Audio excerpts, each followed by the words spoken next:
8-9 अरब रुपए की इंडस्ट्री चल रही है जो सिर्फ मैदे की दवाइयाँ हर साल हम पाकिस्तानी खा जाते हैं, जिससे फिर बाद में पट्ठों के मसाइल, हड्डियों के मसाइल, कमज़ोरी के मसाइल, पट्ठों की असाबी कमज़ोरियाँ शुरू हो जाती हैं। जी, पूरी अज़दवाजी लाइफ बंदे की मुतासर, गुर्दों के नेफ्रॉन अंदर से फट जाते हैं, किडनी फेलियर का मसला, इसकी वजह भी ब्लड प्रेशर आई है। दिल के मसाइल हैं, दिमाग के मसाइल हैं, मैदे के मसाइल हैं, हॉस्पिटलों में रश पड़ा हुआ है, दवाखानों पर रश पड़ा हुआ है, पूरी हल्की कमाई का बजट जो है वो इसी चक्कर में खर्च हो रहा है। कैलोरीज का सहज कैसे मेजरमेंट करना है, फलां चीज़ को कैसे करना है, वो एक ऐसी बातें हैं जो आम बंदे की समझ में नहीं आती। सुभान अल्लाह। और नबी सल्लल्लाहु अलैहि वसल्लम का फरमान सब और जो कुरान में और हदीस में हमें बता दिया गया है ना, बस इससे आपकी सारी कैलोरीज मैनेज है। वाह वाह वाह। यानी इससे ना आपको कमजोरी होगी और ना ओवर न्यूट्रिशन होगी, वजन भी कंट्रोल होगा, पेट भी पीछे वापस जाएगा।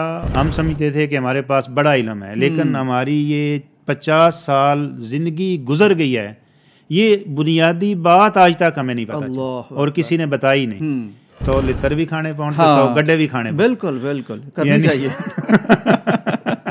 करनी चाहिए, क्योंकि हो रहा है हमारे साथ। दवाइयाँ बंदा एक 10-12 गोलियाँ सुबह खा रहा होता है, ये खून पतला करने वाली है, ये सिर दर्द वाली है, ये कोलेस्ट्रॉल की गोली है, ये ब्लड प्रेशर की गोली है, ये मैदे का कैप्सूल है, ये मैग्नीशियम की कमी पूरी करने वाली है, ये कैल्शियम की कमी पूरी करने वाली है। वो एक जो पूरा एक फार्माकोपिया बनाया हुआ हमने, एक लोगों ने बैग साथ रखा होता है और रात को जनाब वो दवाइयाँ खा के सो रहे होते हैं, सुबह उठ के खा रहे होते हैं। उस बैग से निजात मिल जाएगी अगर हम उन चीज़ों को फॉलो अप करेंगे जो हम आज इंशाल्लाह बताएंगे लोगों को।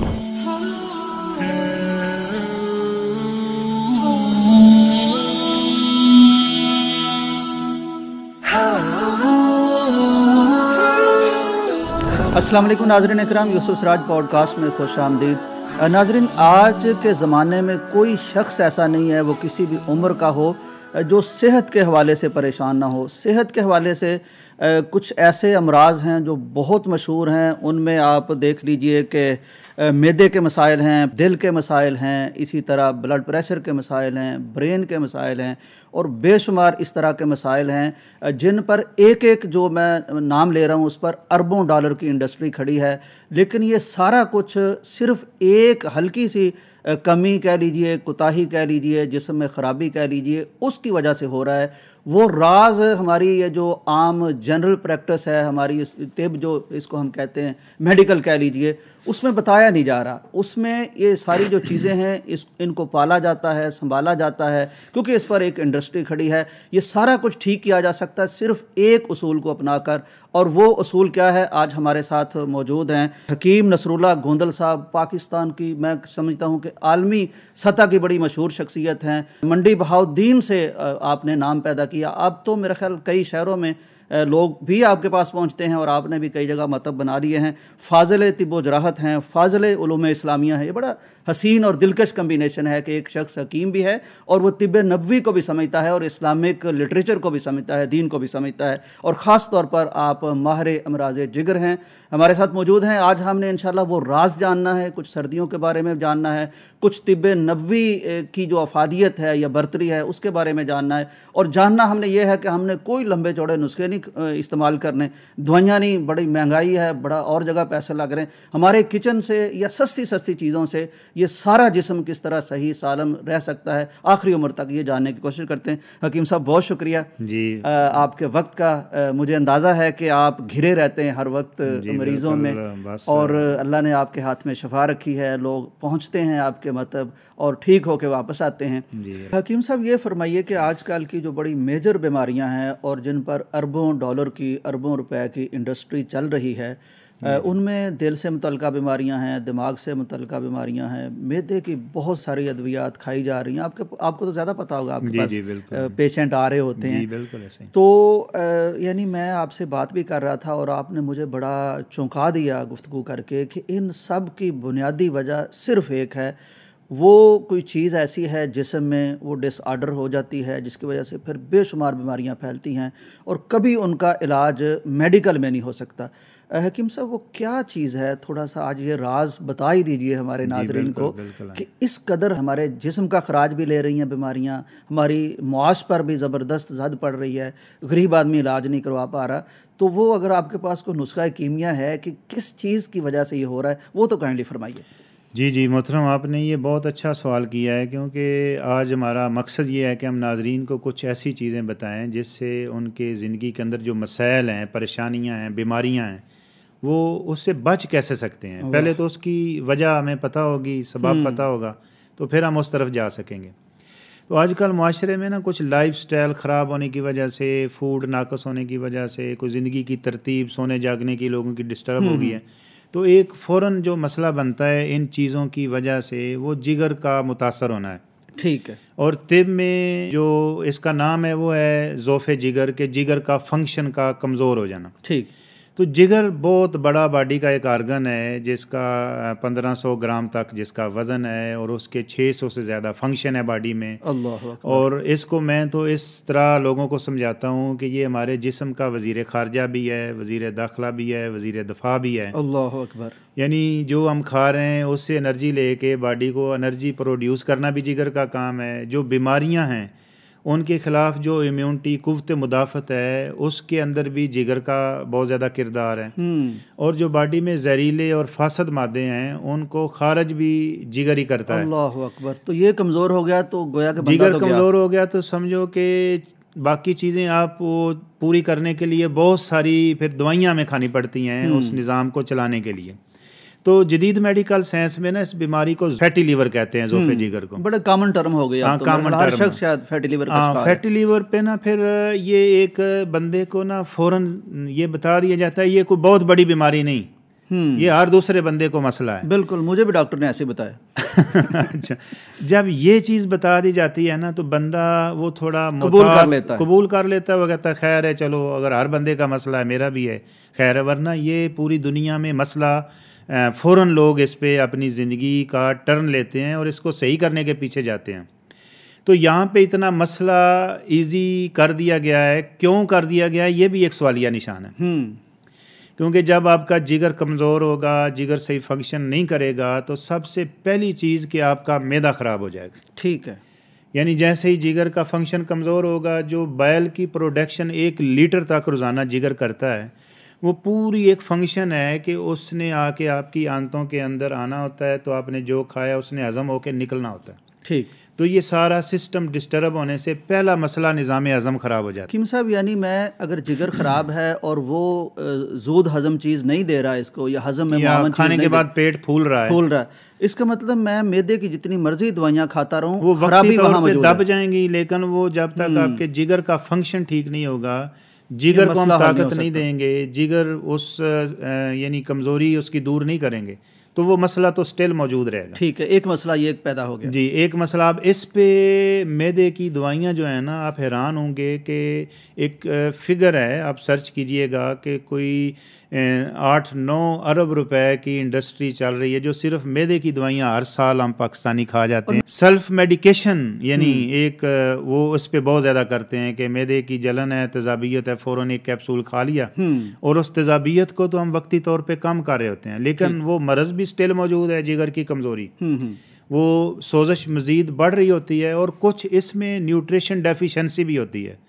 जो हम एंटी एसिड मेडिसिन खा रहे होते हैं वो अल्कलाइन करने से मैदे आंतों के फंक्शन को और स्लो कर देता है और उस लीवर फैटी को और बढ़ा देता है। अल्लाह अकबर। और इससे फिर जो न्यूट्रिशन डेफिशिएंसी होती है उसमें विटामिन D3 की कमी, कैल्शियम की कमी और मैग्नीशियम की कमी, जिससे फिर बाद में पट्ठों के मसाइल, हड्डियों के मसाइल, कमज़ोरी के मसाइल, ये एक प्रॉपर एक बीमारी की एक जड़ पैदा हो जाती है, जिस पे फिर वो सप्लीमेंट्स की एक इंडस्ट्री चलना शुरू हो जाती है कि ये कमज़ोरी होगी, आप ये सप्लीमेंट खाओ, फ़लाँ सप्लीमेंट खाओ, फ़लाँ सप्लीमेंट खाओ।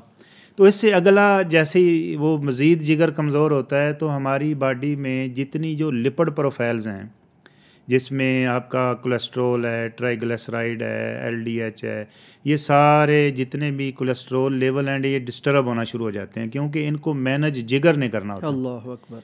अब जिगर का फंक्शन कमज़ोर है, जिसको हम फैटी लीवर कह के, वो काम नहीं कर रहा है। हाँ जी, वो फैटी लीवर को हमने कह के, तो वो एक बड़ा सादा सा लफ्ज़ ज़हन में रख के कि खैर है, हर दूसरे बंदे का है। उधर से जो अब मसला बना, जैसे ही हमारा लिपिड प्रोफाइल अब नॉर्मल हुआ तो एक और इंडस्ट्री दवाइयों की चल गई कि अब आपने कोलेस्ट्रोल को मैनेज करने वाली दवाइयाँ खानी।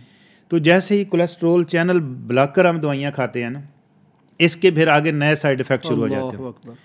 क्योंकि जिगर को कोलेस्ट्रोल भी चाहिए होता है। तो जब कोलेस्ट्रोल चैनल ब्लॉक हमने कर दिया तो जो हार्मोन्स बन रहे होते हैं ना, जैसे मर्दों में टेस्टोस्टेरोन है, औरतों में प्रोजेस्टेरोन है, इस तरह के बाकी जो हार्मोन्स की एक पूरी चेन है, वो जैसे ही हमने ब्लॉक किया तो इससे आगे वो आपका कोलेस्ट्रोल अंदर जिगर के अंदर जो खाम माल उसको चाहिए था फैक्ट्री को, वो ना जाने की वजह से वो टेस्टोस्टेरोन लेवल डाउन होना शुरू हो गया। बंदे की वो एक और कमज़ोरियाँ और किस्म की जिस्म में पट्ठों की असाबी जिनसी कमज़ोरियाँ शुरू हो जाती हैं। ये एक मसला औलाद मुतासर, इज़्वाजी ज़िंदगी पूरी मुतासर, इज़्वाजी लाइफ बंदे की मुतासर। तो इस पे फिर एक और इंडस्ट्री चल जाती है कमज़ोरी वाली दवाइयाँ खाने की, जिसमें कुछ हकीमों का काम भी चल जाता है। बिल्कुल सही। तो अब इसमें फिर आगे वो जो कोलेस्ट्रोल चैनल ब्लॉकर दवाइयाँ खाने की वजह से फिर एक मसला बनता है कि दिल के पट्टे कमज़ोर हो जाते हैं खून गाढ़ा होने की वजह से। बाज़ लोगों का खून गाढ़ा होने की वजह से ब्लड प्रेशर हाई होना शुरू हो जाता है। अब ब्लड प्रेशर बीटा ब्लॉकर दवाइयाँ उधर से चल गई ब्लड प्रेशर को कंट्रोल करने के लिए। अगर किसी का ब्लड प्रेशर ज़्यादा हाई हो जाता है, उसको ब्रेन हेमरेज हो गया, उसकी मेडिकेशन चल जाती है। अगर ज़्यादा ब्लड प्रेशर हाई लंबा अरसा रहे तो इसके गुर्दों पे बड़े साइड इफ़ेक्ट आते हैं, यानी गुर्दों के नेफ्रॉन अंदर से फट जाते हैं। किडनी फेलियर का मसला आजकल पाकिस्तान में एक बहुत बड़ी मरज़ बन चुकी है और इसकी वजह भी ब्लड प्रेशर आई है। और फिर हार्ट अटैक, दिल पे बोझ बनता है, दिल को ज़ोर ज़्यादा लगाना पड़ता है, दिल के पट्टे कमज़ोर होने से हार्ट अटैक की रेशो आ जाती है। नज़र की कमज़ोरी, न्यूट्रिशन डेफिशिएंसी जितनी आ रही होती है, मिनरल बॉडी में कम हो रहे होते हैं। तो असल जड़ क्या है कि जिगर कमज़ोर है। अल्लाहु अकबर। तो पीछे हम दवाइयाँ क्या खा रहे हैं कि cholesterol channel blocker, beta blocker, दिल की दवाइयाँ, खून पतला करने वाली दवाइयाँ, ब्लड प्रेशर सही करने वाली दवाइयाँ, मैदे की एसिडिटी ख़त्म करने वाली दवाइयाँ। तो ये जो बड़े बड़े मसले हैं ना, दिल के मसाइल हैं, दिमाग के मसाइल हैं, मैदे के मसाइल हैं, जिसके पूरी एक मेडिकल के हॉस्पिटलों में रश पड़ा हुआ है, दवाखानों पे रश पड़ा हुआ है, मुआलजीन के पास बीमारियां बहुत ज़्यादा हो गई हैं। लोगों का एक पूरी हल्की कमाई का बजट जो है वो इसी चक्कर में खर्च हो रहा है कि हम वो फीसों में और दवाइयों के और टेस्टों के चक्कर में पड़े हुए हैं। तो हमें इसके अंदर ये देखना चाहिए कि अगर मेरा लीवर फैटी है, जब तक ये मेरे अंदर का डॉक्टर ठीक नहीं होगा, अल्लाहु अकबर, इसको मैं इनपावर नहीं करूँगा, ये हेल्दी नहीं होगा, तो ये तो सारी ज़िंदगी मेरी ऐसे ही गुजरेगी। फिर बात यहाँ पे नहीं रुकती। ठीक, ये बीमारियाँ तो हमें इस पहली स्टेज पे ही आना शुरू हो जाती हैं। अब अगले मरले पे लीवर फाइब्रोसिस हो जाता है। वही लीवर फैटी से हम जब अगली स्टेज में दाखिल होते हैं तो लीवर फाइब्रोसिस में ये होता है कि फिर और ज़्यादा कमज़ोरियाँ बढ़नी शुरू हो जाती हैं। तो इसके अगली स्टेज पे लीवर सिरोसिस हो जाता है। जब इसको हम रिवर्स नहीं करते, इसकी एहतियात परहेज़ नहीं करते, इसके लिए कोई प्रॉपर हम इलाज मुआलजा नहीं करते, तो वही जिगर फाइब्रोसिस से सिरोसिस में चेंज हो जाता है, जिगर सुकड़ना शुरू हो जाता है। ठीक। और ये फिर ऐसी स्टेज है जहाँ पे बाज़ दफ़ा रिवर्स होना भी बड़ा मुश्किल हो जाता है, यानी उसमें चांस बहुत कम रह जाते हैं। फिर बहुत तकड़ी किस्म की परहेज़ एहतियात चाहिए होती है इसको मज़ीद बेहतर करने के लिए या ज़िंदगी को चलाने के लिए। तो वहाँ पे फिर अलामात आती हैं कि ख़तरनाक किस्म के बॉडी में अलामात आ जाती हैं। पेट में पानी पड़ जाता है, पेट फूल जाता है, बंदे की सारी न्यूट्रिशन डेफिशिएंसी हो जाती है, कमज़ोरियाँ बहुत ज़्यादा बढ़ जाती हैं, बंदे की ज़िंदगी में बहुत सारे मसाइल पैदा हो जाते हैं। बाज़ दफ़ा जिगर जब काम करना वो सिरोसिस की सूरत में घट कर देता है, यानी बंद कर देता है जी, तो एक बॉडी में अमोनिया, एक जो हम फूड लेते हैं ना प्रोटीन्स के साथ जाता है, तो उसको भी जिगर ही यूरिया में चेंज करता है। ठीक। और जिगर ऐसी प्रोटीन्स बनाता है जिससे वो यूरिया में चेंज होके खारिज होता है अमोनिया। अगर वो यूरिया में चेंज ना जिगर करे तो वो अमोनिया खून में उसकी मिकदार बढ़ जाए तो फ़ौरन दिमागी तौर पे बंदा डिस्टर्ब होना शुरू हो जाता है, उसमें बेहोशी की कैफियत, कोमे में चला जाता है मरीज़, वो जहर फैल जाता है बॉडी में। तो इसी तरह जिगर जो प्रोटीन्स बनाता है उनमें एक अल्ब्यूमिन प्रोटीन है, उसकी मिकदार प्रोडक्शन जैसे ही जिगर कम करता है तो हमारे पानी बॉडी में रुकना शुरू हो जाता है, पूरा जिस्म फूलना और सूजना शुरू हो जाता है। अब ये स्टेज जैसे ही मरीज़ फेस करता है तो जिगर में स्केट से जो ब्लॉकेज पैदा हो जाती है उसकी पोर्टल वेन के अंदर, उसकी बेल डक्ट के अंदर, वो जो ब्लॉकेज है उससे फिर वो फासद मवाद, जहरीला मवाद अंदर रुक जाता है। खारिज नहीं हो पाता। अब ये एक सिंपल असूल है, तिब में भी और मेडिकल साइंस भी इसको मानती है, जो चीज़ जहाँ पे रुक जाएगी उसमें ताफ़न पैदा होगा। वो ताफ़न की अगली स्टेज होती है कि उसमें सड़ांध और कीड़े पैदा हो जाते हैं। उससे एक अगली स्टेज होती है, चौथी स्टेज पे कोई भी चीज़ आप ऐसे रख दें, दूध ही रख दें, वो कुछ दिनों बाद ख़राब होगा, फिर उसमें बू पैदा हो जाएगी, फिर सड़ांध पैदा होगी, फिर कीड़े पैदा, फिर उसमें जहर बन जाते हैं चौथी स्टेज पे। ये जो जहर है ना, ये ऐसे समझें कि इसका जो जदीद नाम है मेडिकल साइंस में, लातीनी ज़बान में इसको कहते हैं कैंसर। ठीक।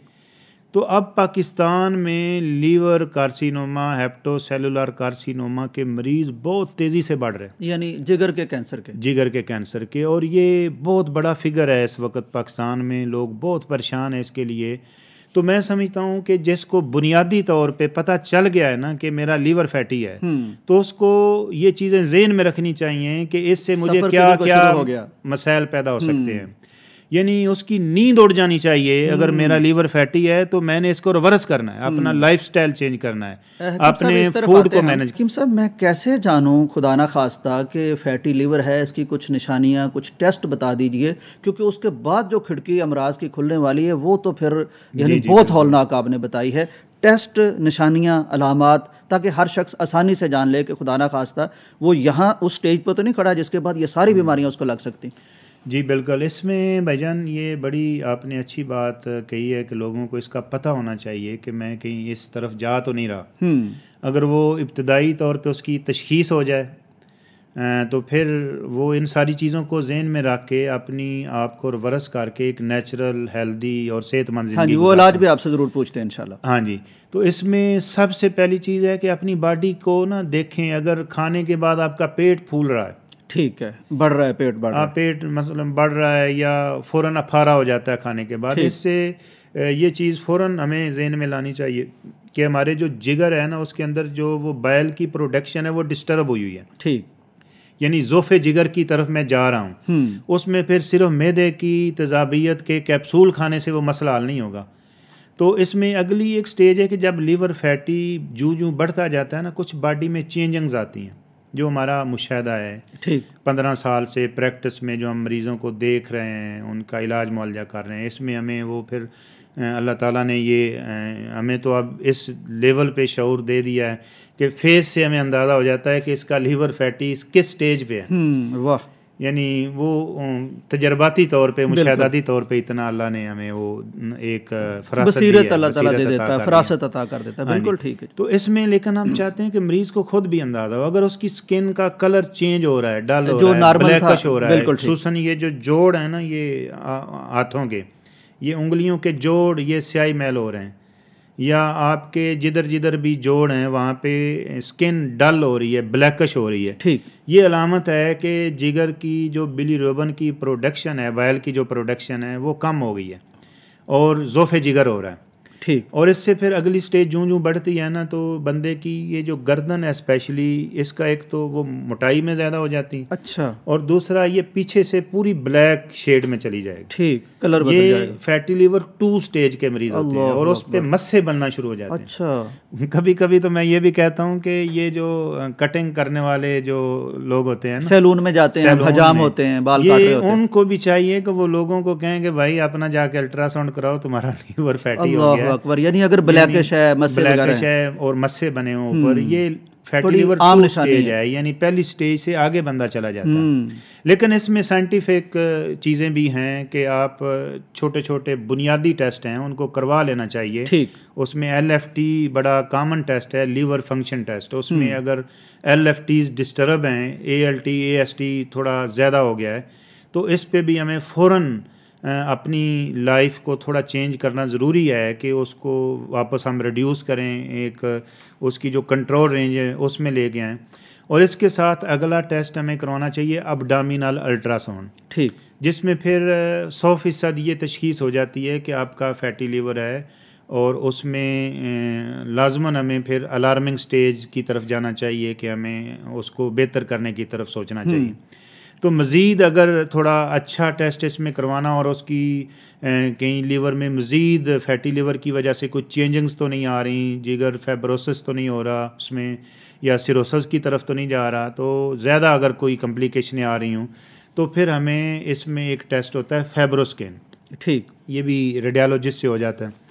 तो फाइब्रोस्कैन करवाने से काफ़ी सारी हमें मुआवनत मिल जाती है, फिर किसी भी अच्छे मुआलज से या जो डाइटिशियन है उससे, या आज कल जो भी आपको बुनियादी मालूमात हैं जिसमें हर बंदे को इतनी मालूमात हैं कि फ़ास्ट फूड नुकसानदेह है, या जो चीज़ें नुकसान वाली हैं, केमिकल वाली चीज़ें नुकसानदेह हैं, या अगर कोई ऐसी चीज़ें इस्तेमाल कर रहा है ड्रिंक्स वगैरह तो वो नुकसानदेह हैं। एक कंसेप्ट तो क्लियर है, तो उसमें चीज़ों को फ़ौरन कम करने की तरफ जाना चाहिए ताकि ये मेरा मामला आगे ना बढ़े। बिल्कुल ठीक। अच्छा हकीम साहब, ये फरमाइए कि ज़ाहिर जब लोग सुन रहे होते हैं तो वो हर चीज़ जानना चाह रहे होते हैं। ये जो आपने टेस्ट बताए हैं, ये कितनी रेंज है, कितने पैसे लग जाते हैं? ये आपसे मुतलका तो नहीं, लेकिन लोगों के लिए मैं आपसे पूछ रहा हूँ। इसमें मेरा ख्याल है कि एक डॉक्टर की जितनी फ़ीस होती है ना, अच्छा, तो ये जो अल्ट्रासाउंड तक जो टेस्ट हैं वो उससे कम में हो जाते हैं। ठीक है, सस्ते हैं। LFT कोई बहुत महंगा टेस्ट नहीं है,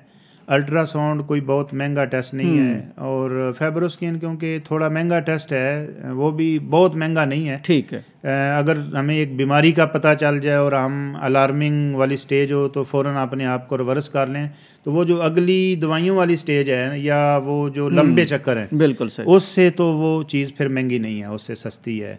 लेकिन वो अगर फाइब्रोस्कैन थोड़ा महंगा टेस्ट है, कोई ना भी करवाए, तो अल्ट्रासाउंड में निशानदेही हो जाती है, बिल्कुल पता चल जाता है मर्ज़ का। लेकिन उस पे हम अगर अपने आप को थोड़ा वापसी की तरफ लाना चाहें, कोशिश करें, तो इंशाल्लाह यहाँ से यानी बहुत महंगा नहीं है। नाजरीन, मैंने इसलिए पूछा कि आपकी रेंज में ही होगा इंशाल्लाह, इसलिए करवा सकते हैं। अच्छा डॉक्टर साहब, ये जो आपने फरमाया ना कि बैग से ब्लैक हो जाता है, वो हजाम के पास जाने में कई दफ़ा देर लग जाती है, महीने बाद कटेंगे। कोई ऐसा तरीका नहीं कि सामने से खुद भी बंदा को टेस्ट कर सके अपना फैटी लीवर का? हाँ, ये एक टेस्ट है, इसमें भी आसानी है, क्योंकि अगर पेट फूलना शुरू हो जाए लीवर फैटी की वजह से और बंदा परहेज़ भी ना कर रहा हो, तो वो पेट फूलते फूलते इस लेवल पे चला जाता है, फिर बंदा जब खड़े होकर अपने पाँव को देखना चाहे ना, अच्छा, तो उसे अपने पाँव भी नज़र नहीं आते। ठीक, ये भी एक अलार्मिंग स्टेज है कि आप फैटी लीवर की तरफ जा रहे हैं। उसको फ़ौरन कम अज़ कम सारी चीज़ों को जब वो हम आगे जो बताएंगे, जी जी, उससे फिर ये नहीं कि फैटी लीवर ठीक होगा,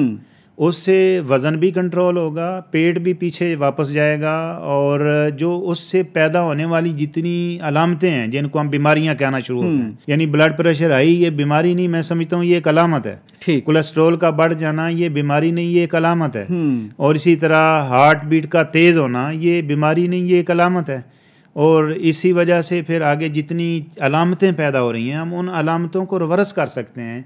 वो जो इतना बड़ा एक हमारा बजट डिस्टर्ब हो रहा है इन अलामतों वाली एक दवाइयाँ, बंदा एक 10-12 गोलियाँ सुबह खा रहा होता है, ये खून पतला करने वाली है, ये सिर दर्द वाली है, ये कोलेस्ट्रॉल की गोली है, ये ब्लड प्रेशर की गोली है, ये मैदे का कैप्सूल है, ये मैग्नीशियम की कमी पूरी करने वाली है, ये कैल्शियम की कमी पूरी करने वाली है। वो एक जो पूरा एक फार्माकोपिया बनाया हुआ हमने, एक लोगों ने बैग साथ रखा होता है और रात को जनाब वो दवाइयाँ खा के सो रहे होते हैं, सुबह उठ के खा रहे होते हैं। उस बैग से निजात मिल जाएगी अगर हम उन चीज़ों को फॉलो अप करेंगे जो हम आज इंशाल्लाह बताएंगे लोगों को इंशाल्लाह। हकीम साहब, अल्लाह ताला आपको जज़ाए खैर दे, आप वो राज बता रहे हैं, वो यानी बुनियादी उसूल जो आपने नबी सल्लल्लाहु अलैहि वसल्लम की तिब से भी अखज़ किया, तिब यूनानी से भी अखज़ किया, और 15 साल प्रैक्टिस के तजर्बे से हमने तजर्बे से भी हासिल किया, और आपने माशाल्लाह वो भी देखा किस तरह इन चीज़ों से लोग अरबों डॉलर की इंडस्ट्री खड़ी कर रहे हैं। तो अल्लाह ताला आपको जज़ाए खैर दे। हकीम साहब, अब पता चल गया, ये आपने बड़े सादा टेस्ट बता दिए हैं, घर में भी कर सकता है, ख़ुद भी कर सकता है, किसी से पूछ भी सकता है, और जाकर लेबॉर्ट्री में करवा सकता है। सबसे पहला काम अब उसने क्या करना है जो इस मसले का शिकार हो चुका है स्टेज 1 पे? हाँ जी, जैसे ये पता चल जाए ना कि मुझे फैटी लीवर है, एक तो ये सारी चीज़ें ज़हन में रख के कि मुझे ये मसले बन सकते हैं, तो इंसान को अल्लाह ताला ने बहुत खूबसूरत बनाया है, और इसका अल्लाह ने ज़िक्र भी किया है कुरान मजीद में कि हमने इंसान को बेहतरीन सूरत में बनाया। और फिर हदीस में ना इस चीज़ की अहमियत इस लेवल पे बताई गई है कि सेहत की कदर करें बीमारी से पहले। हाँ, वाह, और आपका भी यही मौजू है। हाँ, मेरा भी यानी मेन टॉपिक ये है कि हम बड़ी बड़ी बीमारियों का शिकार होकर दवाइयाँ खाने की बजाय सेहत की कदर करें, यानी अपने आप को हेल्दी रखें, अपना लाइफस्टाइल ऐसा बना लें बिल्कुल सही कि हम उस तरफ ना जाएं कि हमें फिर एक वक्त पे परहेज भी करनी पड़े और दुगनी करनी पड़े और दवाइयाँ भी खानी पड़े। ਉਹ पता नहीं ਅਸੀਂ ਇਹ ਗੱਲ ਕਰ ਸਕਦੇ ਹਾਂ ਕਿ नहीं कि 100 लित्र भी खाने पाउंड ਤੇ 100 गड्ढे भी खाने पाउंड। बिल्कुल बिल्कुल करनी चाहिए करनी चाहिए क्योंकि हो रहा है हमारे साथ यानी बीमार होके फिर परहेज तो मजबूरी बन गई ना। जब बंदा हॉस्पिटल में पड़ा हो तो एक अंडा मिलेगा तो वो एक अंडे की सफ़ेदी खाएगा ना, बेचारा जर्द भी नहीं खा सकता। बिल्कुल सही। तो गोश्त की बोटियाँ पड़ी हैं, बस वो यखनी पीनी है, बोटी नहीं खा सकता।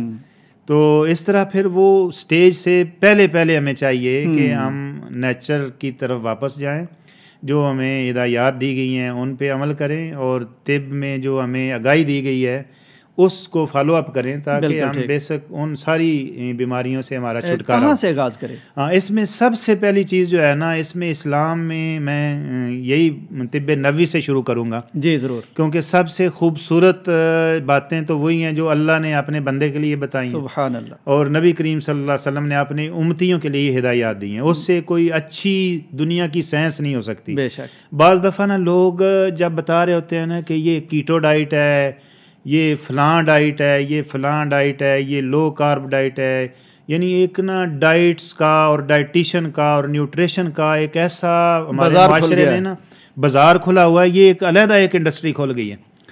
तो इसमें जो तिब्बे नबवी का डाइट प्लान है ना, अगर कोई बंदा इसको समझ ले और इस पे अमल शुरू कर दे तो मेरा ख्याल है कि किसी चक्कर में पड़ने की ज़रूरत ही नहीं। वाह। और दुनिया के जितने भी डाइटिशियन हैं, जितने भी डाइट प्लान बनाने वाले हैं, बहुत महंगी महंगी फ़ीसें लेके और बड़े बड़े खूबसूरत पेपर्स के ऊपर लिख के देने वाले हैं, मैं समझता हूँ कि अगर तिब्बे नबवी के इस डाइट प्लान को ज़िंदगी का हिस्सा बना लिया जाए, इससे खूबसूरत कोई डाइट प्लान। वाह सुभान अल्लाह। और इसमें फिर जब देखो अल्लाह की तरफ से है और अल्लाह के प्यारे हबीब की तरफ से हमें बताया गया, उसमें कोई साइड इफ़ेक्ट भी नहीं होगा। इंसान से तो गलती भी हो सकती है, हाँ, और होती है उसके साइड इफ़ेक्ट भी हो सकते हैं। बिल्कुल, इसमें कोई साइड इफ़ेक्ट नहीं है। और मैंने ना एक हमने बनाया था तिब्बे नबवी का ना एक सादा से एक डाइट प्लान बनाया था वज़न कम करने के लिए। ठीक, तो आज मैं जिक्र करूंगा उसका। सिर्फ 40 दिन का एक ना हमने शेड्यूल दिया था। ठीक है, जिगर पर भी असर होगा, फ़ायदा होगा, लाजमी बात है। जिगर मैदा ठीक होगा, उसके बगैर तो कुछ ठीक ही नहीं हो सकता।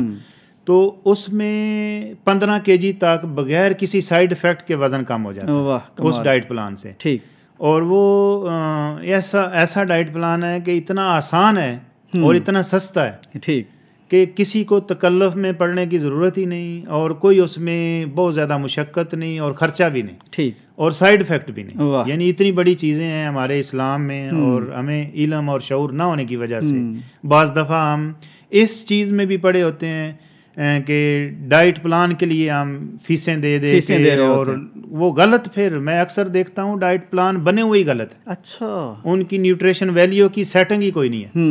तो वो बेचारे लोग लगे होते हैं, हाँ जी, उसके पीछे कोई प्रॉपर साइंटिफिक प्रूविंग ही नहीं है। वो जो दे रहे होते हैं उसमें हम क्या दे रहे हैं, ठीक, बस वो लोगों के पास जब ऑप्शन या उनको शऊर समझ नहीं होगी तो मजबूरी बन जाती है। तो वो डाइट प्लान दे देंगे आप हमें? जी, हम आज ज़रूर देंगे इंशाल्लाह ताला। हमारा मकसद इसमें बुनियादी जब हम शुरू करेंगे कि हमारा अगर लीवर फैटी है, पेट फूल गया है, पेट बढ़ गया है, वज़न बढ़ गया है, बहुत सारी बीमारियां अलामतें पैदा होनी शुरू हो गई हैं, तो हमने इब्तदाई 2 चीज़ों को फोकस करना है। सबसे पहला है कि कुरान मजीद में अल्लाह ताला ने फरमाया कुलू वशरबू वला तुसरिफू। बिल्कुल ठीक। अल्लाह ताला ने बंदों के लिए ये हुक्म जारी किया है कि खाओ पियो लेकिन इसराफ ना करो, ज़्यादती ना करो, ओवर ईटिंग ना करो। हाँ जी, तो ये बड़ा सादा सा जुमला है। इसमें हम एक लफ्ज़ ऐड करेंगे कि जो भी हम खाना पीना ले रहे हैं उसकी क्वांटिटी को कंट्रोल करना, ये सबसे पहली और बुनियादी चीज़ है। यानी ये कुरान से भी हमने ले लिया। हाँ जी, और इसमें अब फ़ौरन ये सवाल आता है कि वो कैसे करें। ठीक, अब कोई बंदा 3 रोटियां खा रहा है, कोई 2 खा रहा है, कोई 2 प्लेट चावल खा रहा है, कोई मतलब हर बंदा अपनी इस्तात के मुताबिक कितना कम करे। हाँ जी, इसमें बड़ी वाज़ेह हदीस मुबारक है और सही हदीस है तिरमिज़ी शरीफ के अंदर। नबी करीम सल्लल्लाहु अलैहि वसल्लम ने फरमाया कि अपने पेट के बर्तन को 3 हिस्सों में तकसीम करो। वाह। एक खाने के लिए, एक पीने के लिए, एक हवा के लिए। ये फिर अब ना एक और सवाल यहाँ पे बन जाता है कि मैं पेट को 3 हिस्सों में कैसे तकसीम करूँ। ये मैं अक्सर ना उलमाए कराम से बाज़ दफ़ा पूछ भी लेता हूँ कि पेट को इस हदीस पे मैं अमल करना चाहता हूँ, वाह, कैसे करूँ। अब यहाँ पे फिर मेडिकल साइंस और हमारी तिब और ये सारी चीज़ें इसमें इसको इन्वॉल्वमेंट करनी पड़ेगी समझने के लिए, बिल्कुल सही, अच्छी लोगों को समझाने के लिए, क्योंकि सिर्फ अब ये हदीस पढ़ने से ये समझ नहीं आती। बिल्कुल सही। तो ये मेरी गुजारिश है कि उलमाए कराम भी समझें इसको, ठीक, और समझ के इसको मस्जिद के मिंबर व महराब से बयान करें, अपने खुतबा में शामिल करें, वाह, क्योंकि वहाँ से ट्रेनिंग और तरबियत होनी है। ये मैंने ना एक दफ़ा जुमा पढ़ाया इस मौजू पे। ठीक। तो वो एक मेरे दोस्त हैं, वो इंग्लैंड से ना, उन्होंने बैरिस्टर का कोर्स किया, वकील साहब थे, तो वो मेरे पास आए मिलने के लिए। वो कहते हैं कीम साहब, हमने सारी ज़िंदगी बड़ा इल्म हासिल किया, बैरिस्ट्री की, वकालत पढ़ी और बहुत सारे डिग्रियाँ लीं, हम समझते थे कि हमारे पास बड़ा इल्म है, लेकिन हमारी ये 50 साल ज़िंदगी गुजर गई है, ये बुनियादी बात आज तक हमें नहीं पता चली और किसी ने बताई नहीं। और आज हमें ये महसूस हो रहा है कि ये कितनी बुनियादी और ज़रूरी चीज़ है जो हमें समझनी चाहिए, और इसकी वजह से कितने मसाइल पैदा होते हैं, ये आज समझ आई है मुझे कि इसको हमें कम अज़ कम अपनी अगली जनरेशन को, बच्चों को ये बात सिखानी चाहिए। तो ये हदीस के अमल करने के लिए ना हम एक पैमाना तो बनाना पड़ेगा। अब ह्यूमन बॉडी का जो स्टमक का साइज है, एक इसमें जो गांव में लोग रहते हैं उनको समझाने के लिए हम इस तरह लेंगे कि हर बंदा अपना ऐसे हाथ करे, जो बच्चा है बच्चे के हिसाब से, जवान है जवान के हिसाब से, जो कद छोटा है जिसका उसके हिसाब से, बड़ा कद है उसके हिसाब से, उसके हाथों की जितनी ये लंबाई चौड़ाई बनेगी ना, ये है असल में मैदे का साइज, एक्चुअल साइज। अल्लाह अकबर। तो अगर हम दूसरे तरीके से समझना चाहें तो मैदे की जो कैपेसिटी है, जो जदीद मेडिकल साइंस जिसकी प्रूव्ड करती है जिसको, कि वो है 1000 ml या 1 किलोग्राम की कैपेसिटी है टोटल। ठीक है। अब उसमें हमने इस हदीस पे अमल करते हुए 3 पोर्शन बनाने हैं कि हम 300 ग्राम या 330 ग्राम उसमें होल मील लेंगे, जो हमारी ठोस ग़िज़ा है। ठीक। वो हम रोटी चावल गोश्त जो भी खाने वाली चीज़ ले रहे हैं, उसको पूरा गिनना होगा कि अगर मैं गोश्त ले रहा हूँ कितनी उसमें ठोस ग़िज़ा गई है, दलिया खा रहा हूँ, रोटी खाई है, चावल खाए हैं, जो भी ठोस ग़िज़ा में चीज़ें आती हैं, तो खजूरें हैं, जो भी यानी पोर्शन खाने वाला जिसको हम चबा रहे हैं, वो सारी मिला के 300 ग्राम करनी। ये नहीं कि मैंने खाना पेट भर के खा लिया, अभी मीठे की प्लेट बाकी है, या उसमें वो फलां साथ सैलड अभी मैंने खाना है, फ्रूट बाकी है, उन सारी चीज़ों का पोर्शन हमने बनाना है 300-350 ग्राम का, ठीक, जो चबा के खानी है। और इसके बाद लिक्विड फॉर्म में वो चाहे जूस है, दूध है, पानी है, चाय है, कॉफ़ी है, ये सारी चीज़ों का लिक्विड फॉर्म में जो वशरबू है, पीना है, तो उसको भी हमने 300-350 ml तक रखना। ठीक। तो ये एक पोर्शन हमारा कंप्लीट हो जाएगा एक टाइम पे। वो हम सुबह नाश्ते में ले रहे हैं, या बाकी अगर किसी को भूख लगती है दोपहर को, उसका वर्किंग ऐसी है कि वो हार्ड वर्किंग कर रहा है, लेबर वर्क कर रहा है, उसकी एनर्जी कंज्यूम हो रही है, तो उसको दोबारा जब खाने की ज़रूरत पड़े तो फिर मील की क्वांटिटी इतनी रखनी है। ठीक। यानी फिर अगर हम इससे ज़्यादा जाएंगे तो फिर वो तुसरीफू के ज़ुमरे में आ जाएगा। ठीक। अब इसके पीछे ना बड़ी एक लंबी साइंस बयान की जाती है कि कैलोरीज़ को कैसे मैनेज करना है, आपने वो कैलोरीज़ का सहज कैसे मेजरमेंट करना है, फ़लाँ चीज़ को कैसे करना है, वो एक ऐसी बातें हैं जो आम बंदे की समझ में नहीं आती। सुभान अल्लाह। और नबी सल्लल्लाहु अलैहि वसल्लम का फरमान सब और जो कुरान में और हदीस में हमें बता दिया गया है ना, बस इससे आपकी सारी कैलोरीज़ मैनेज है। वाह वाह वाह। यानी इससे ना आपको कमज़ोरी होगी और ना ओवर न्यूट्रिशन होगी।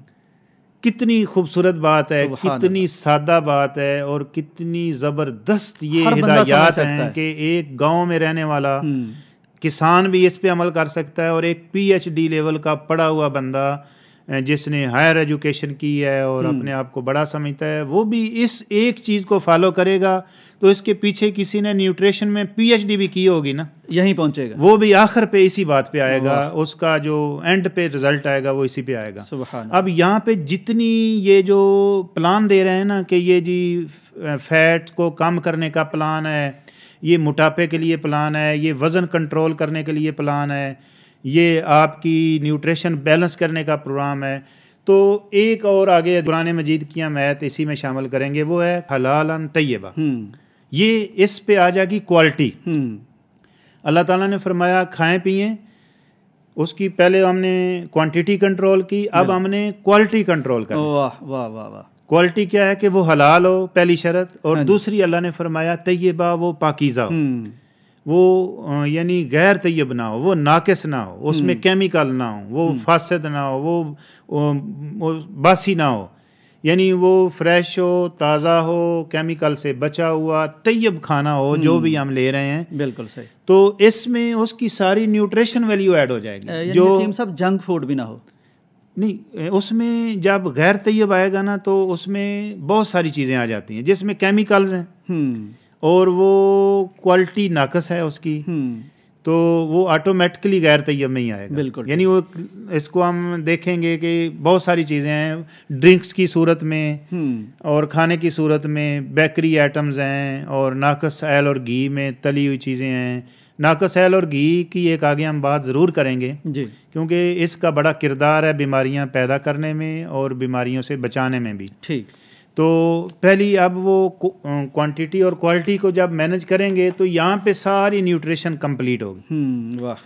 तो हलाल और तैयब खाना जब हम लेंगे, और नबी करीम सल्लल्लाहु अलैहि वसल्लम का जो तिब्ब नबवी के ऊपर बुक्स भी छपी हुई हैं, मार्केट में मौजूद हैं, ऑनलाइन भी आजकल गूगल से आप सर्च कर सकते हैं, उनकी एक तरतीब बना सकते हैं कि आप सल्लल्लाहु अलैहि वसल्लम की जो मरगूब ग़िज़ाएँ थीं उनमें खजूर है, कद्दू है, और इसी तरह गोश्त बकरे का है, या बाकी सारी चीज़ें, जो दूध था आप सल्लल्लाहु अलैहि वसल्लम की मरगूब ग़िज़ाओं में था। बिल्कुल। ये बड़ी सादी और नेचुरल और बहुत थोड़ी चीज़ें हैं और आम मिल जाती हैं, मतलब वो कोई बहुत मुश्किल भी नहीं। बिल्कुल। तो इसमें अगर बारीकी से हम पढ़े ना, नबी करीम सल्लल्लाहु अलैहि वसल्लम का जो लाइफस्टाइल था, सहाबा कराम का लाइफस्टाइल था, इसमें खाना पीना कोई बड़ा मसला नहीं था। जिस तरह आजकल हमने घरों में बना लिया है कि सुबह नाश्ता करने के बाद घर की ख़वातीन बेचारी वो अगली उनके लिए मसला शुरू हो जाता है कि किचन में दोपहर का खाना वो तैयार करना शुरू कर देते हैं। कितनी डिशेस होंगी और किस तरीके से होंगी। हाँ जी, वो एक पूरा हमने एक सब्जेक्ट बनाया हुआ है कि वो ख़त्म होता है साथ ही शाम का खाना। तो दूसरी साइड पे हदीस में देखें, नबी करीम सल्लल्लाहु अलैहि वसल्लम के दौर में जब आप सल्लल्लाहु अलैहि वसल्लम घर जाते थे, पूछा कि खाने के लिए क्या है, तो घर से बताया गया दूध है 1 प्याला, तो उसी को पिया और आराम फरमा लिया। वो मुकम्मल डाइट थी, वो मुकम्मल एक टाइम का फूड था। तो एक और बड़ी मैं हदीस कोट करना चाहता हूँ कि नबी करीम सल्लल्लाहु अलैहि वसल्लम के दौर में ना एक मेहमान आया आप सल्लल्लाहु अलैहि वसल्लम के पास, वो गैर मुस्लिम था, तो उसको एक बकरी का दूध पिलाया। ये भी समझनी बड़ी हदीस है, इसमें एक बड़ा राज है जो समझाना चाहिए हम नाज़रीन को। ज़रूर।